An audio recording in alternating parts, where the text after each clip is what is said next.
Y porque no todo es coronavirus, tenemos en el día de hoy el placer de recibir en esta noche María Cela para todo el público dominicano que lo quiere y lo sigue a Beto Cuevas. Bienvenido, Beto. Nos faltan los aplausos del estudio, la Buenas noches, invitada. buenas noches. ¿Cómo estás, María Cela, Diana? Qué gusto estar con ustedes en este contacto gracias a la tecnología. Así es. Legendario Beto, de una banda legendaria en el pasado, líder de la misma, vocalista La Ley. Beto lleva muchos años ya en solitario haciendo álbumes, pintando, escribiendo, es un artista integral. Pero una de las cosas que más nos llamó la atención antes de que empezara esta pandemia fue verte en un musical, en el teatro musical, en una obra como Jesucristo Superestrella, y ahí estuvimos dándote seguimiento. Mira, ese pelo largo y esa barba todavía es de la obra. Este pelo largo es real. Sí, estuve haciendo la famosa obra musical de Andrew Lloyd Webber y Tim Rice, Jesucristo Superestrella en México, con un gran éxito. Es una producción apoteósica, grande, así tipo Broadway o Las Vegas. Y el éxito ha sido maravilloso porque además en esta obra se juntan varios cantantes famosos, varias estrellas, aparte, bueno, de todo el ensamble, todos los bailarines y músicos y gente muy talentosa que participa en ella. Entonces, es justamente esta mezcla de nombres y talentos que ha hecho que esto sea tan llamativo y además exitoso por el trabajo que le hemos puesto todos. Pero tú además has recibido la oferta de participar en otro musical. O sea, ya aunque estamos en cuarentena, estamos en coronavirus, pero los proyectos no paran, los proyectos de cara al próximo año, por supuesto. Bueno, sí, ahora lo que podemos hacer es, como les decía fuera de cámara, es comenzar a pensar acerca del futuro, qué es lo que vamos a hacer y dentro de esas conversaciones tuve hace una semana atrás un encuentro a través de mi Instagram con el productor de Jesucristo Superestrella, el señor Alejandro Gou, y él ahí mismo en vivo me dijo, para el 2021 tengo, qué sé yo, tal musical y tal otro, y me gustaría que tú fueses protagonista de uno de ellos, así que veremos ahí cuando llegue el momento. ¿Tú te imaginabas que ibas a hacer un musical alguna vez? ¿Te había llamado la atención? ¿Te había picado la curiosidad? Honestamente no, me gustaba la idea, en algún momento dado pensé, hoy me encantaría hacer un musical en Broadway o algo así, me fascinaría, pero no conocía a la gente y tampoco, como estaba ocupado en mis cosas, no le había puesto mucha cabeza a eso, hasta que sonó mi teléfono y me llegó la propuesta por parte de Alejandro Goy y Eric Rubin, y bueno, me ofrecieron, de hecho me llamaron y me dijeron, estamos haciendo Jesucristo Superestrella con una superproducción, queremos que tú seas parte de esto. Entonces le dije, wow, maravilloso, es una de mis obras favoritas. Y me preguntan, ¿qué personaje te gustaría hacer? Entonces yo dije, wow, no sé, no pensé en Jesucristo porque me parece, este es mi modo de pensar, que uno no puede elegir el personaje de Jesucristo, te lo tienen que proponer. Entonces yo dije Judas, porque es un personaje protagónico. Muy interesante. Claro. Muy interesante el personaje, y Eric, que es uno de los productores, me dice, lamentablemente, Beto, ese es el que voy a hacer yo. Así que elige otro. Entonces empecé a pensar, qué sé yo, y un par de días después me llamaron, me dijeron, no, olvídate de cualquier personaje, tú tienes que ser Jesucristo. Y ahí me vino una cosa en el estómago, y yo me acuerdo que les pedí 3 días para pensarlo. ¿Por qué? Porque es una gran responsabilidad, además de tiempo. Si cuando tú te metes a hacer un personaje como esto, tienes que dedicar básicamente tu vida a la obra y al personaje para realmente hacerlo bien, porque no es solamente aprenderse de memoria las líneas y recibir las direcciones del director, sino que tú tienes que integrar al personaje y de alguna manera crearlo y hacerlo vivir dentro de ti. Entonces empezó todo ese trabajo y fue muy lindo. La verdad es que cuando decidí hacerlo, que fue en medio de una noche, me desperté con ansiedad diciendo, si yo digo que no, me voy a arrepentir toda mi vida. Así que les dije que sí, y fue una de las mejores decisiones artísticas que he tomado en mi vida.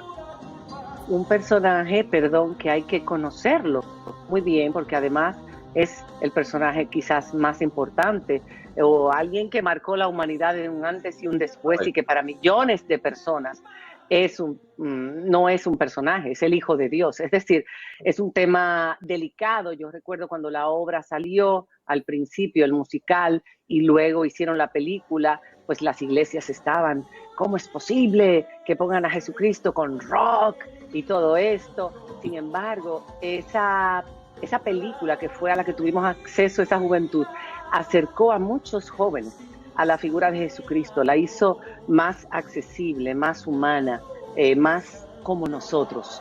En tu caso, yo tengo entendido que tú has tenido una experiencia muy particular, espiritual, con esta obra. A mí me gustaría, antes de que la contaras, que me dijeras cuál era tu idea de Cristo antes de hacer Jesucristo Superestrella. Yo no soy un gran practicante, pero sí soy un creyente, un gran creyente, y siempre creí en él. Siempre ha existido un lugar en mi corazón para Jesucristo. Pero como te decía, nunca he sido muy practicante, pero cuando empezó todo este proceso de preparación del personaje, empecé a leer, a ver material y a tratar de entenderlo, porque quería hacer una construcción del personaje un poco distinta a la que normalmente vemos en las películas, donde el Jesucristo es muy solemne, habla siempre con un tono y no es muy humano, o sea, no es tan cercano. Yo lo quería hacer más cercano y de hecho logré hacer un personaje que de repente se enoja, que está al borde de los golpes, pero y se retiene. Entonces quería hacerlo de esa manera, para que de esa manera el sacrificio que hace Jesucristo estuviera más cercano al sacrificio de un ser humano, que además es un sacrificio casi inhumano, porque Él le entregó su vida para todos nosotros. Entonces así lo fui construyendo y bueno, si quieres te cuento la anécdota.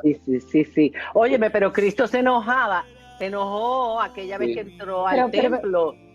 ¿Cuál es la anécdota? La anécdota es que fui testigo y en carne propia de un milagro, porque teníamos 2 funciones llenas en la Arena Monterrey, que habían como 16,000 personas por función, y yo esa mañana amanecí afónico. Entonces dormí un poquito más a ver si se me pasaba y no tenía voz. O sea, un cantante cuando está afónico tiene un cierto rango de notas que puede hacer y después de eso no existen.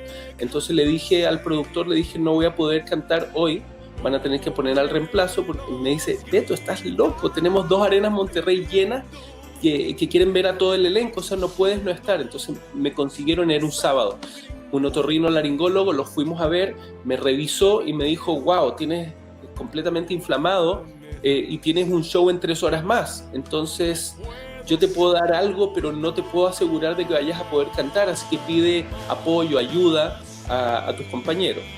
Eso hice, me dio una inyección, me fui a calentar la voz y todo eso, y salí al escenario, primer acto, con muchos accidentes vocales, pero todas las notas que eran difíciles las cantaban otras personas por mí, dando vuelta a la cara para que no los vieran, y eso me ayudó a pasar por el primer acto. Pero el segundo acto, después de la última cena, viene la canción Getsemaní, que los que la conocen sabrán que es una canción muy complicada, muy difícil de llegar y cantar, sobre todo las notas altas, y antes de salir a la última cena y a esa canción, me puse a rezar y le dije específicamente, le pedí a Dios y a Jesucristo que por favor pilotearan mi voz.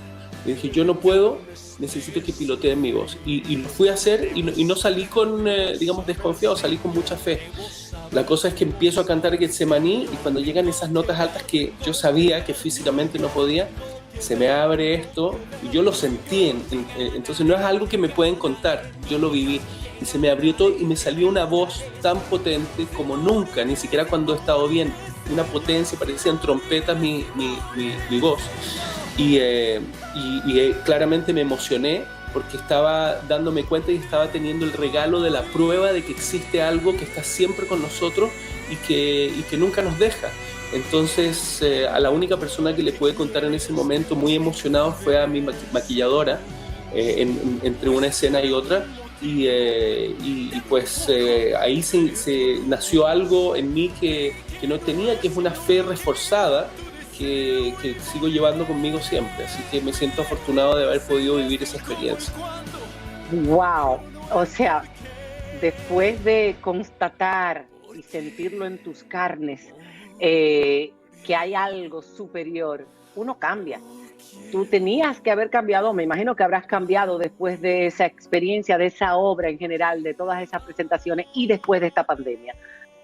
Bueno, seguimos hablando con Beto Cuevas cuando regresemos de la pausa. Vamos a hablar de su arte, vamos a hablar de lo que ha vivido en este periodo de pandemia, de su familia y de sus proyectos futuros. Cuando regresemos. Corazón, pues imaginación es verdadera.